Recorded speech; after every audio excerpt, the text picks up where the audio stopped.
So we've got over here our new construction. We're going to be renting it out for about $3,200 a month. It's just shy of 1,700 square feet, 1,800 square feet, one car garage. Seems like a lot, but it's brand new construction. It's being built. So,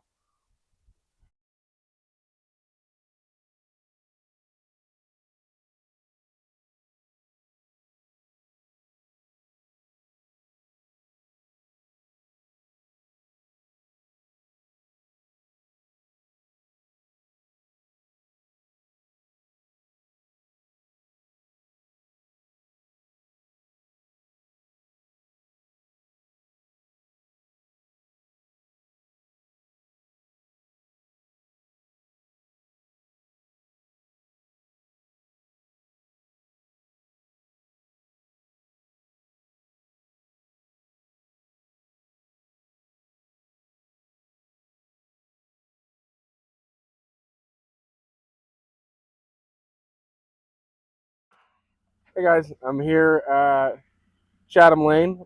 We're already done with our framing portion. It took literally 10 days, I think it was, and it was like 7 to 10 days. They got it framed up, boom, quick to go. And next stage is now all our rough-ins. We've already got our plumber out here, so the plumbers are already almost done. They were here yesterday, and I'm going to take you through and show you. So when you're building a real estate investment property, just like the one right behind me, okay, you want to make sure everybody's lined up. Things are going to happen where someone's going to not coordinate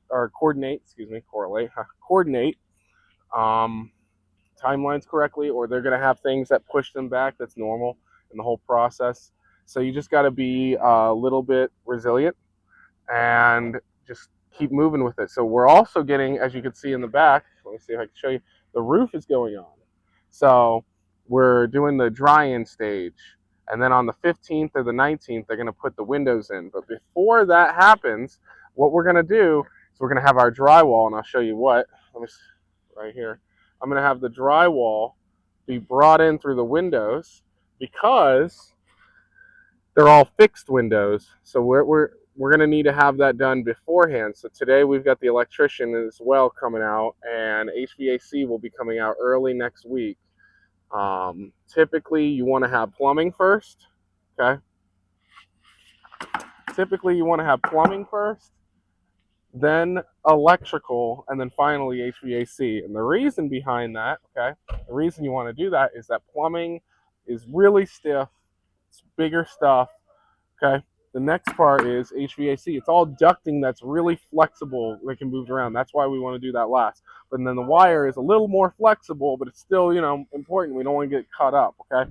So you do the wiring before the plumbing. Well, the plumbers might cut something accidentally, or you see those memes and videos or whatever where the guys will, you know, drill a wire through the plumbing or whatever, or the plumbers will cut the wire and put it right through, jokes like that. But that usually doesn't happen. The other thing is we're having our mason come out here and fix the porch and bring it up one extra level step so it's a little more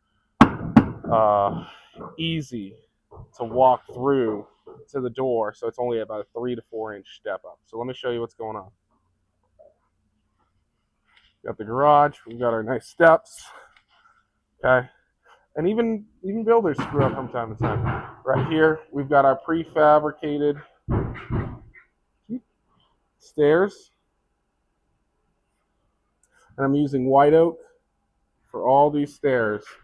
The reason I want to use white oak, okay, the reason I'm trying to use white oak is that I can sand and refinish it, okay?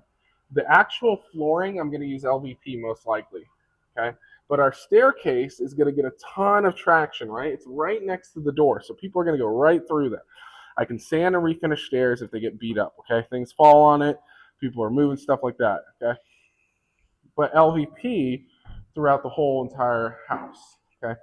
There's some little details here as an investor. When you're building a house or a duplex like this for rent, you want to focus on that are either going to be preventative measures, okay?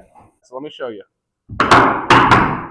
So we're in this enormous master, okay? It's got a vaulted ceiling, It's like 21 feet long, okay? And it's about almost 11 feet wide right here, okay? Big, enormous walk-in closet. And someone might say, oh, that's a waste of space, but you got to think about when you're charging a high-end home or high-end rentals, people want to have something a little nicer. So down here, okay, we're going to be using Schluter products. So the Ditra, sorry, all that loud noise, that's the framers, or not framers, I'm sorry, roofers. We're going to put Ditra and we're going to waterproof up the wall, okay? Once they drywall this, we're going to waterproof up the wall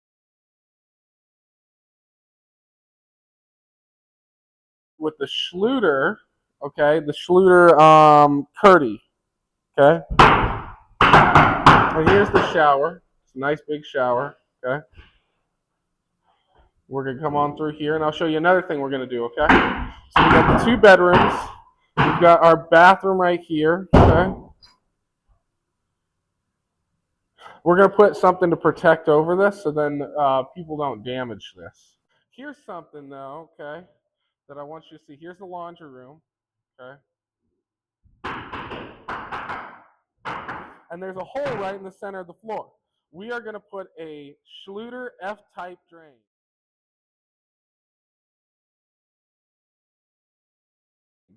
And we're going to waterproof this entire thing right here, okay?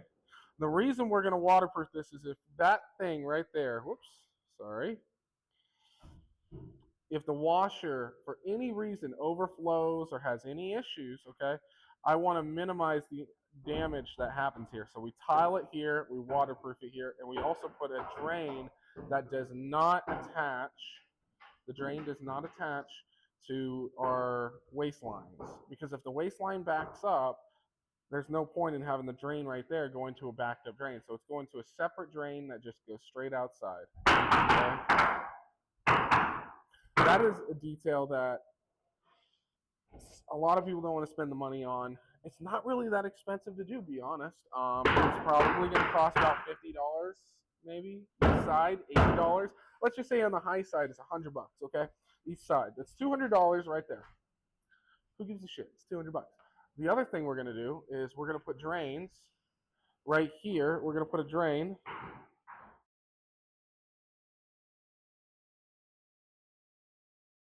right where the dishwasher is, okay?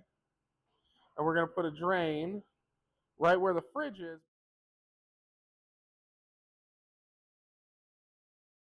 But we're going to use specialized pans. Now, these specialized pans, okay, are galvanized steel or stainless steel, okay? Oops, let's get it fixated on me, okay? And these pans have a grate in the front of them, okay? So if the dishwasher, okay, the washing machine, or the fridge has any reason to leak, such as the power goes out, right? Okay, and there's ice in the refrigerator or the freezer, right? Ice in the freezer. What's going to happen? It's going to melt, and then it goes all over your floors. And you go, oh well, I got LVP, they're waterproof. Yeah, well underneath it, it's not. Oh, I've got Advantech. Yeah, but then you've got mold because you didn't fix the water issue. Okay. So what I'm going to do is I'm going to put drains there with the pans for those things in particular, and now I don't even have that problem. You see how these are important things to do? So that's going to cost me almost $1,000 for 2 of them, okay? $1,000, so about $500, $600, $400 each side, okay? So let's just say all in all, $1,200. Let's say that's the worst case scenario, $1,200. The average water damage job is $12,000.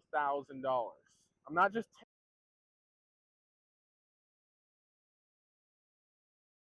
tenfolding it and just lying to you, okay? I used to be a water damage restoration contractor.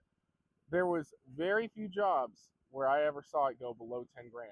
So think about that. And you might go, oh, well, I've got insurance and blah, blah, blah, blah. Yeah, well, when you file a claim, guess what happens? They're not just going to give you the money for free. They're going to raise the rate, okay? Oh, I could blame my insurer or my renter, and you use renter's insurance. Ah, good luck with that. That shit sucks. Excuse my language. But good luck having someone have renter's insurance, enacting it, going through that whole thing, and also remember, accidents happen. Yeah, that's what insurance is for. That's what insurance is for things that are in the tens and tens of thousands of dollars. Okay, but what if you could prevent it for $1,200 and then now you don't have headaches? That's something we're doing here. Another thing, we're going to insulate this wall that divides it, both sides. Okay, so it's going to have drywall. It's got 2 inches of drywall on the inside for fire rating. Okay, and we're going to have the 1/2 inch. So you got 3 inches right there. Okay, but we're also going to add ourselves insulation because in the end, a little close, huh? In the end, you don't want to have to deal with renters complaining that I can hear the other couple having sex or doing some weird things or whatever they want to do to have fun at middle of the night. You know what I mean? You want to minimize that amount of sound. So those little details, it's like, oh, what about my ROI? That's true. Your ROI is very important. But at the same time, okay, what's even more important than your ROI is your headache factor.